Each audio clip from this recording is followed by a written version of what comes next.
When Nigel Farage holds a press conference, you know something big is about to happen. And this morning, he didn't disappoint.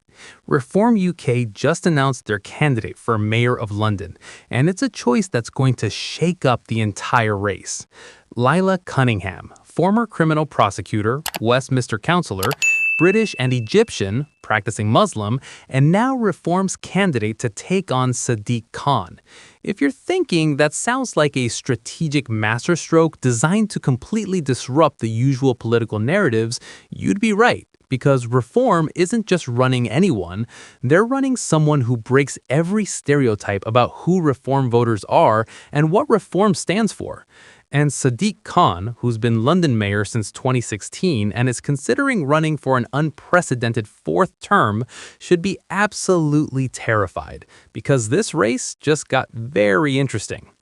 Welcome back to UK Political Insight, where we cover the political earthquakes as they happen. Let's break down why this announcement is huge, what it means for the London mayoral race, and why Sadiq Khan's previously safe seat might not be so safe anymore. So, Nigel Farage held his first press conference of 2026 this morning at Glazier's Hall in London. The setting itself is significant. Not some conference room in Westminster, not Reform's party headquarters, but Glazier's Hall, right in the heart of London. Farage is sending a message. Reform isn't just a party for the shires and the coastal towns. They're coming for London. They're serious about the capital. And they've got a candidate who's going to make people pay attention. Laila Cunningham. Let's talk about who she is, because her background is fascinating and strategically brilliant. She's a former criminal prosecutor, so she's got law and order credentials. She's a Westminster councillor, so she's got actual experience in London local government. She was born and raised in London, so she's not some outsider parachuted in. She's got British and Egyptian parents, so she represents London's diversity. And she's a practicing Muslim. That last point is going to blow some people's minds. Because here's the thing. Reform UK is often characterized, fairly or unfairly, as a party that's hostile to immigration, skeptical of multiculturalism, and appealing primarily to older white voters who want Britain to be more like it was in the past. Whether that characterization is accurate is debatable, but it's the perception. And now Reform has selected a British Egyptian Muslim woman to be their candidate for Mayor of London, one of the most diverse cities in the world. That's not an accident, that's strategy. Farage knows that if Reform is going to break through in major cities, they need to show they're not just a protest party for disgruntled traditional voters. They need to appeal across demographics, and Cunningham gives them that opportunity. The timing is perfect. The next few months will be entirely geared towards the crunch votes in May. Local elections across England, devolved parliaments in Scotland and Wales, and the London mayoral election. These are huge. They're the first major electoral test since the general election, and all the parties are treating them as referendums on their national performance. Reform and the Greens are aiming to prove their poll surges are real, that they can actually win seats and not just poll well. Labour and the Tories are trying to prevent obliteration. That's the word being used, obliteration. Not just losses, total wipeout in some areas. The stakes couldn't be higher, and Reform announcing their London candidate now in January gives them months to campaign and build momentum. Sadiq Khan has been London mayor since 2016. He won in 2016, then again in 2021, then secured a third term with what his team calls a historic landslide victory in May 2024. So he's been in the job for nearly a decade, and he's previously suggested he could run again for an unprecedented fourth term, but he hasn't confirmed any decision. That hesitation is interesting, because if he was absolutely confident he'd win again, he'd have announced already. The fact that he's still considering it suggests he knows it'll be tough. London might be generally progressive and labor-leaning, but even in London, people are frustrated with crime, with the cost of living, with transport issues, with housing. And Khan has been mayor for all of those problems. At some point, voters decide it's time for change regardless of party. A source close to Khan put out a defensive statement. After winning with a historic landslide victory in May 2024, his third, Sadiq is getting on with the job of delivering a fairer, safer, greener city for every Londoner. Notice the framing. He won a landslide, he's getting on with the job, he's delivering. That's the message they want out there.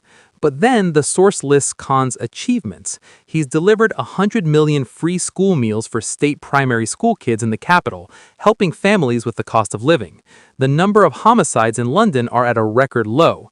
He's built a record number of council homes, and his policies have cut harmful air pollution in the capital by 27%.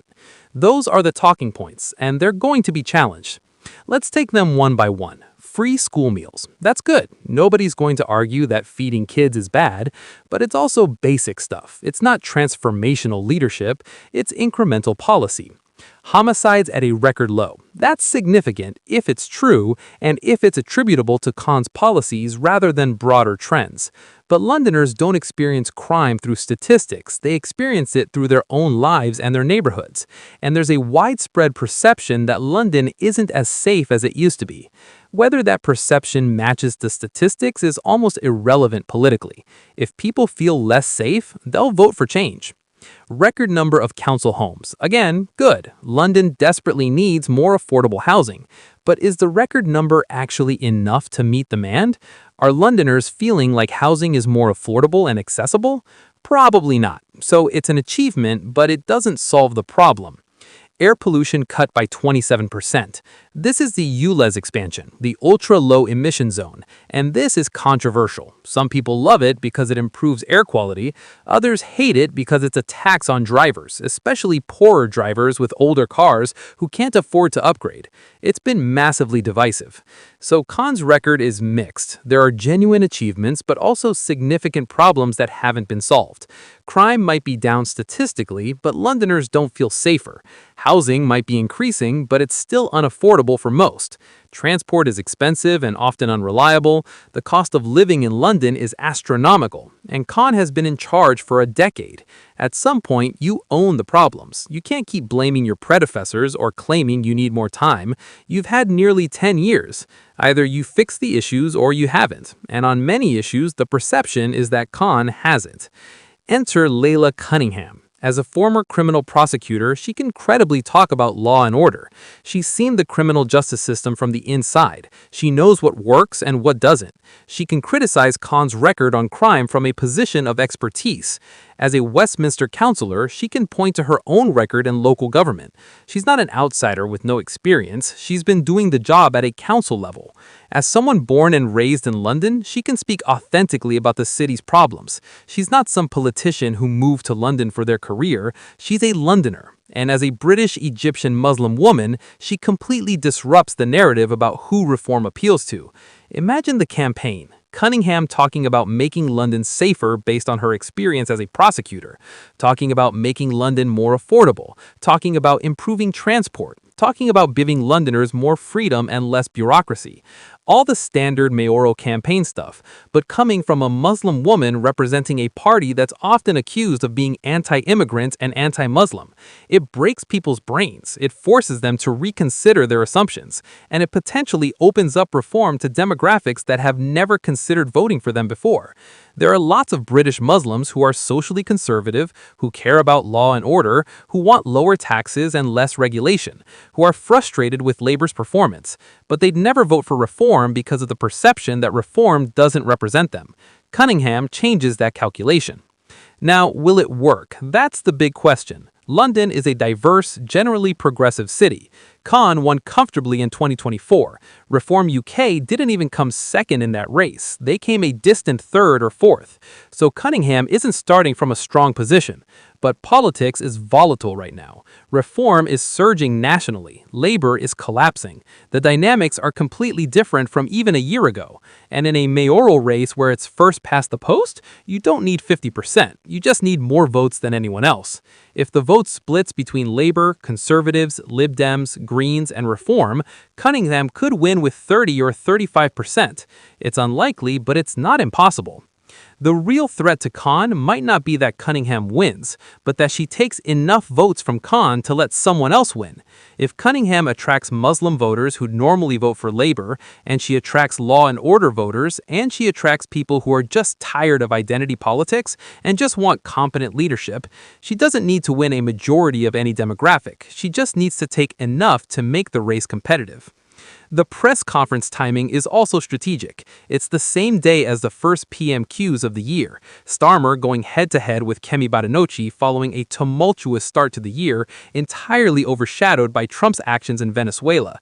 So Reform gets their headlines in the morning, then PMQs happens in the afternoon, where Starmer will likely get battered, and Reform dominates the news cycle all day.